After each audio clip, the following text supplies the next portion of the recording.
안녕하십니까, 권무찬입니다.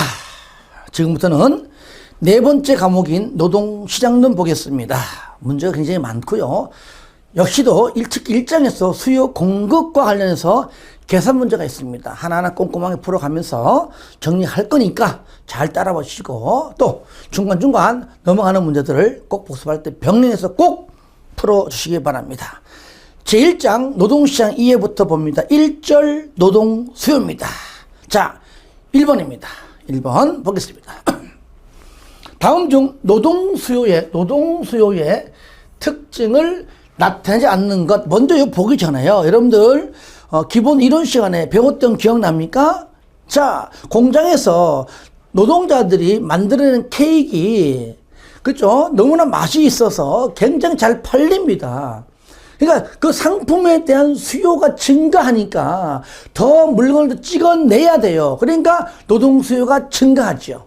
그죠? 그러니까 그 상품에 대한 노동 수요의 증가가, 상품에 대한 최종 생산물인 상품에 대한 그 소비자의 수요가, 먹는 소비자의 증가가 노동 수요의 증가로 파생됐다. 그래서 파생 수요, 유발됐다. 유발 수요.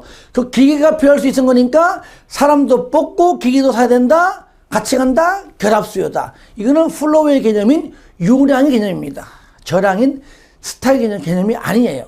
그러니까 결국은 상품에 대한 그 소비자의 수요가 결국은 노동 수요를 파생시켰다는 파생 수요. 이게 중요합니다. 그러므로 유발 수요다, 파생 수요다, 결합 수요다, 이런 가수요 전혀 해당 사항이 없죠. 2번 같은 경우도 마찬가지입니다. 유발 수요죠, 결합 수요죠, 유량이죠. 4번 저량이 아닙니다. 3번 같은 경우 한번 다시 봅니다. 최종 생산물의 수요에 의하여 수요되기 때문에, 그러니까 최종 생산물에 찍어낸 그 케이크의 상품이 소비자들이 많이 사 먹으니까 그 소비자의 수요가 증가하기 때문에 그의 수요자 때문에 수요되기 때문에, 아시겠죠?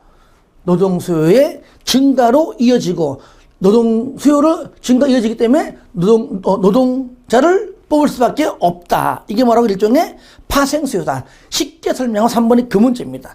그와 연관돼 가지고 바로 3번이 4번과 연관되어 있습니다. 같은 지문입니다. 생산에 대한 수요를 파생 수요다 라고 부르는 이유로 가장 적합한 게 뭐냐? 볼 거 없습니다. 이거 딴 거 보지 말고요. 3번인데, 생산 요소에 대한, 생산 요소는 뭡니까? 노동 플러스 자본이에요. 생산 요소에 대한 수요는, 다시 말하면 노동 수요는, 먼저 케이크는 먼저 단기 노동시장에서는 뭡니까? 노동만 있는 것만 가정하잖아요. 그러니까 생산 요소에 대한 수요는, 즉 노동 수요는 그들이 만든 생산물, 그 상품에 대한 수요에 의존한다. 그 수요가, 상품에 대한 수요가, 상품에 대한 그 소비자의 수요가 증가하면 노동 수요는 증가하고 감소하면 감소한다. 그런 뜻이잖아요. 그렇죠? 정답은 3번입니다. 5번에 유발 수요도 마찬가지예요. 그래서 6번까지 한번 풀어주시고요. 자, 여러분들 7번, 8번, 9번, 그렇죠? 예. 이런 것들, 10번. 저는 같은 유형의 문제들입니다. 그래서 노동수요의 결정률이 뭐냐? 아닌 것 골라라. 아니면 다른 말로 노동수요에 영향을 미치는 요인 그겁니다. 그래서 8번 문제를 풀면서 여러분들 7번, 9번 등등을 병행해서 복습할 때 체크하시면 되겠습니다. 정리합니다. 노동수요를 결정하는 요인과 가장 거리가 먼 게 뭐냐? 총 5가지 있잖아요. 5가지가. 첫 번째, 임금. 노동의 가격, 임금. 노동 플러스 자본, 자본의 가격. 뭐죠? 기계, 즉 다른 생산 요소의 가격이잖아요. 그리고 방금 얘기했듯이 상품에 대한 소비자의 수요. 세 번째죠. 네 번째는 뭐죠? 그렇죠. 노동의 생산성. 마지막으로 생산 기술이죠. 그러니까 개인의 여가에 대한 태도는 해당하지 않죠. 요거는요, 노동 공급 파트에 나오는 겁니다. 임금 있죠. 자본의 가격이죠. 그래서 상품에 대한 소비자의 수요죠.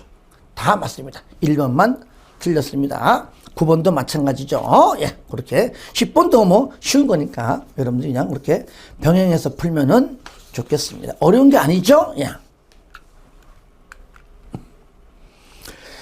자, 12번입니다. 12번. 같이 보면 11번 같은 경우도 쉬운 거예요. 읽어주시고 또 11번은요. 요 문제는 똑같이 나오기 때문에 이해만 하시면 될 것 같습니다. 12번입니다.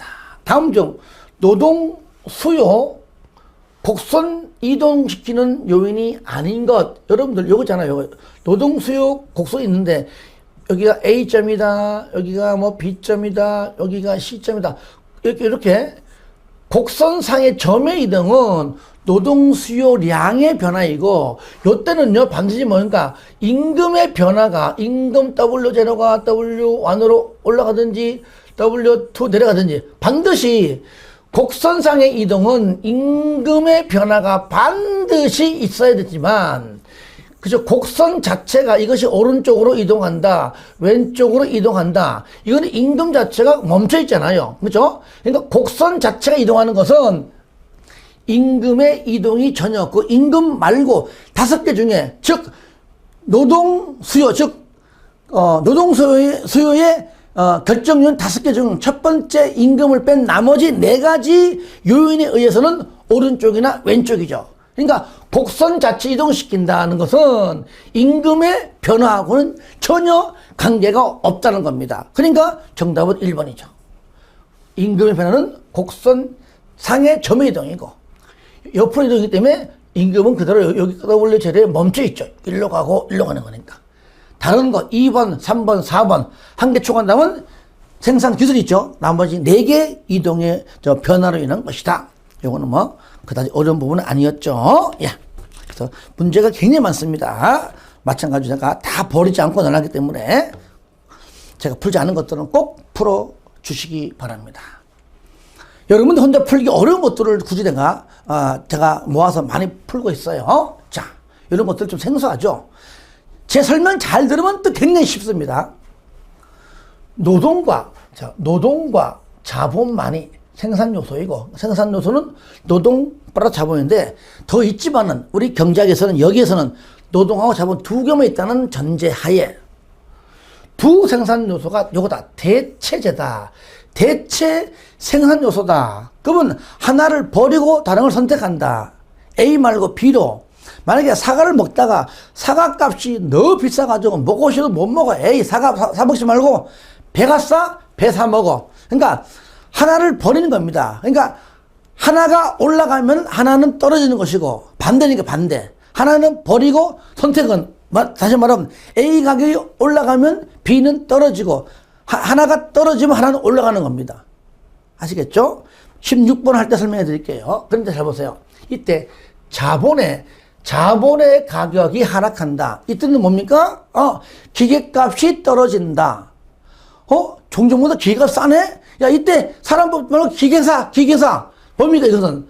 바로 자본의 가격이 하락한다는 얘기는 그만큼 자본을 그만큼 증가하게 되겠죠. 그죠?